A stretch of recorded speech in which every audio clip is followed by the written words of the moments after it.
ভিন রাজ্য থেকে এসে বিজেপির পোস্টার লাগানোর সময় 4 জনকে ধরে পুলিশের হাতে তুলে দিল তৃণমূল কংগ্রেস। ঘটনাটি ঘটেছে দিনহাটা 1 নম্বর ব্লকের বড় আটিয়াবাড়ি বাজারে। তৃণমূলের অভিযোগ, ওই 4 জন ভিন রাজ্যের বাসিন্দা। বিজেপির পোস্টার লাগানোর পাশাপাশি তারা সাধারণ ভোটারদের অর্থের প্রলোভন দিচ্ছিল।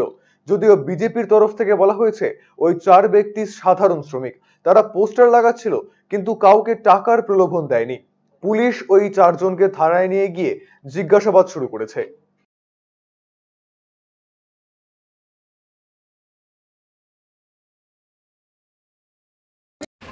আজকে আমাদের সিতেই বিধানসভার বড় আটিয়াবাড়ি 1 অঞ্চলে কিছু বহিরাগত মধ্যপ্রদেশ থেকে এসে আমাদের অঞ্চলের বিভিন্ন জায়গায় বিজেপির পোস্টার লাগাচ্ছে।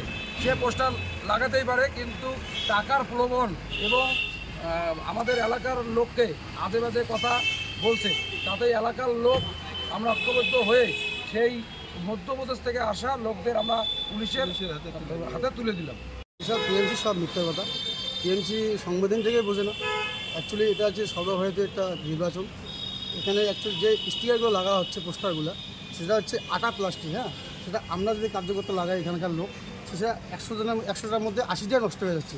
সেই কারণে আমরা কোম্পানি যেখান থেকে পোস্টারগুলো বানা হয়েছে সেখানে বলা হয়েছে যে আপনাদের কিছু লোক পাঠান, পোস্টারগুলো ভালোভাবে লাগাইতে হবে। সেই জন্য ওখান থেকে কিছু সংখ্যক লোক আসছে, এই 10-12 জন আসছে লোক। ওরা জায়গায় জায়গায় লোকাল নেতৃত্বের কাছে আসে, বলে কোথায় কোথায় লাগাইতে হবে। আমরা লাগার সময় সুষ্ঠু শান্তিভাবে টিএমসির গুন্ডা বাহিনী হারমাদরা এসে উল্টাপাল্টা কথাবার্তা, গালিগালাজ, আমাকেও ধাক্কাধাক্কি, বিশৃঙ্খলা অবস্থা।